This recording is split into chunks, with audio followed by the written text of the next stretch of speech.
guys, it's Zara and I am here with my July wrap-up. So I read 6 books in July, which is actually really good because I guess, went into a little reading slump, and I'm still kind of in that, but hopefully this month I can read more. I've so far read 2 books, which is okay. But anyways, so I have divided this, so I kind of want to divide my wrap-ups into like TBR check-in, stats, and then the actual wrap-up part. So let's get on to the TBR check-in.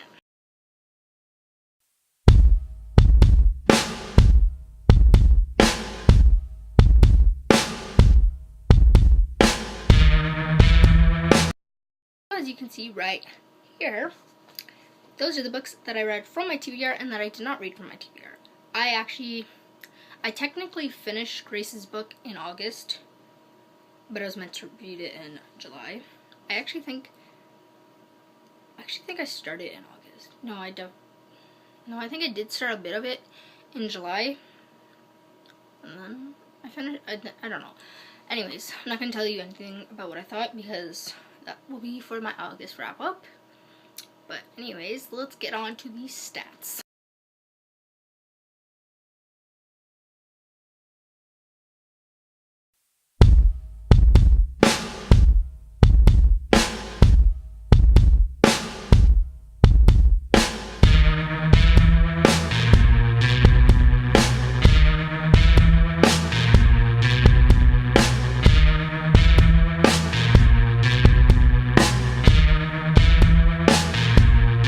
Okay, so this month I took part in 2 readathons, the Cramathon and the Booktubeathon.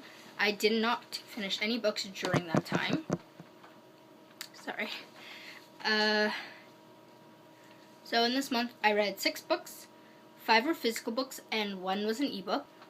3 were middle grade, 2 were YA, and 1 was an autobiography. 4 were written by males and 3 were written by females. I gave 1 book 2.5 stars, I gave 1 book 3 stars, I gave 1 book 4 stars, and 3 books 5 stars. In total, I read 1,203 pages. And I know that I read 6 books and I said like 4 males. That's because the autobiography was a YouTuber's book and it was by 2 different authors and they were both male. So let's get into the wrap-up portion of this video.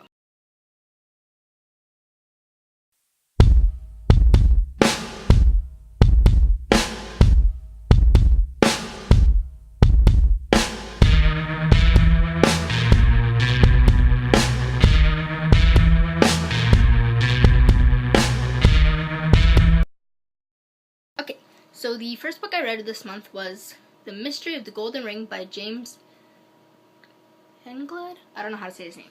I've had this book since I was really young, like really, really young.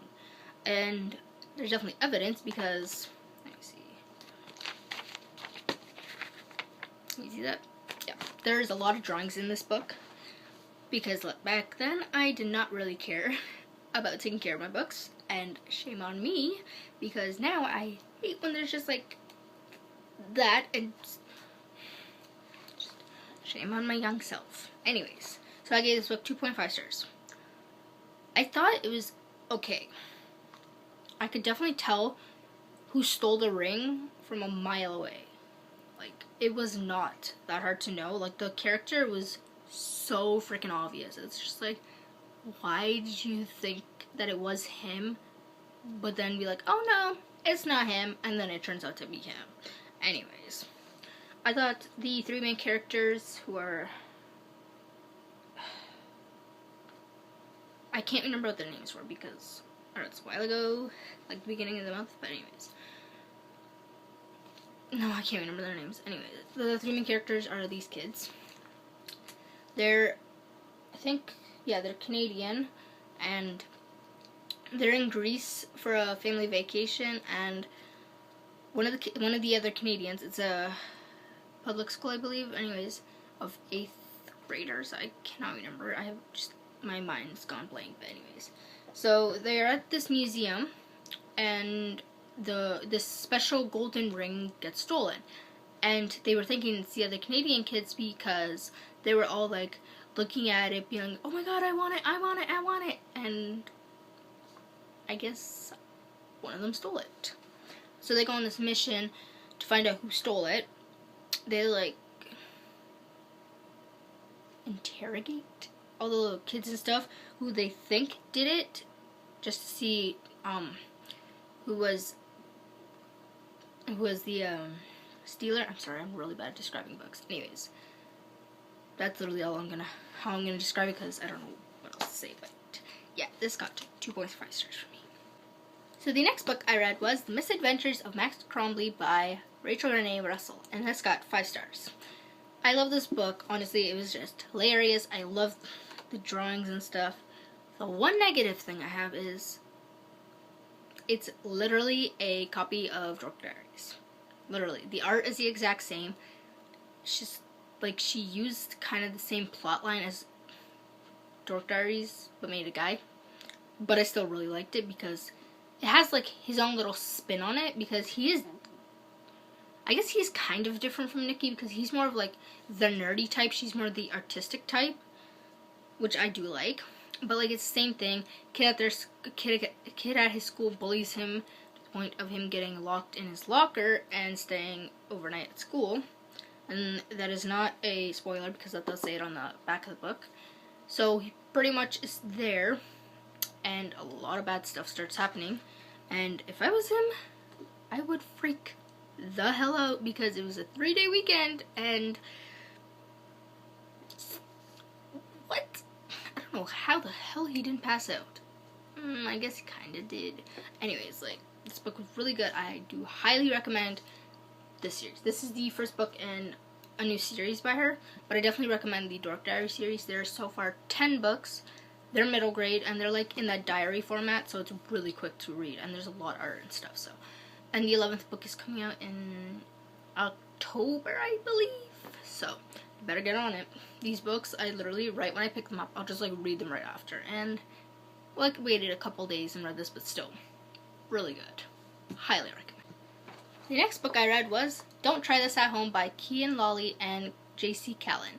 This was the book I was talking about with 2 different authors. So, anyways, this obviously is a YouTuber's book. It's kind of just what a normal YouTuber's book is about. Their life and stuff, and kind of how O2L became, and then how it ended, and like their feelings, and just like how they feel about YouTube, and like when they were younger and all that. That's literally what it's about, and I really loved it. I loved all the pictures. I'm still really upset that O2L broke up, but you know, they still make YouTube videos by themselves, so good enough for me. Especially Connor, like, oh, I love Connor so much. But this is really good, and I don't want to show you any pictures because I don't want to ruin it, but I just love this so much. And I kind of feel like a lot of YouTubers like have kind of the same backstory, which is really weird to me. But you know, it's YouTube, so whatever. But I gave this 5 out of 5 stars because I just love them, and I loved everything about this book. So the next book I read was Dreamer by Jennifer Topillo, and I actually got this a long time ago from her for an honest review. And my honest review was, this book was freaking amazing. Like, oh my god. Just 5 out of 5 stars, obviously. Like, can you not guess? I'm so happy that she asked me to review this book, because damn, this book was good. Like, really good. The way I'm going to describe this book is, it's about a teenager named Asher Haynes, and he gets these, like, weird dreams that, like, he can kind of predict something's gonna happen, but it doesn't tell him how it's gonna happen. That's how I'm gonna describe it. And like, a lot of shit happens and stuff, and I did not know, like, when she first asked me about this, I did not know it was a Christian fiction book. Then I looked on Goodreads and I saw it, and I'll be honest, I don't know what aspects of this is Christian, because I am not Christian, I am Muslim.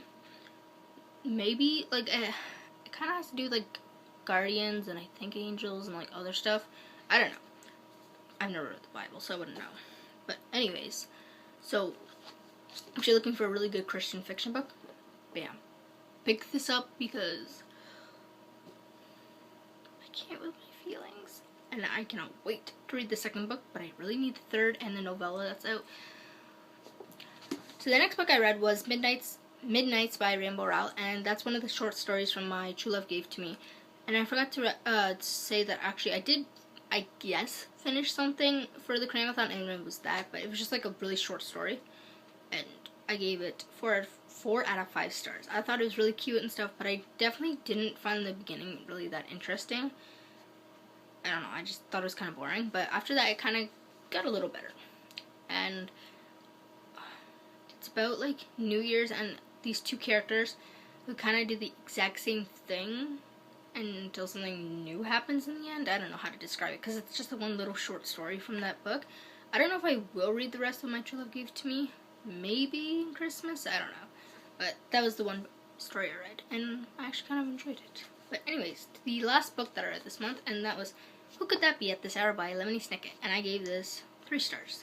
I found this to be okay. I definitely didn't know who stole it, and like, I don't know what was happening most of the time. Like, I was kind of confused. But I didn't think it was that bad. Like, I thought it was, this is the first time I've ever actually gave something by Lemony Snicket 3 stars. Like, what?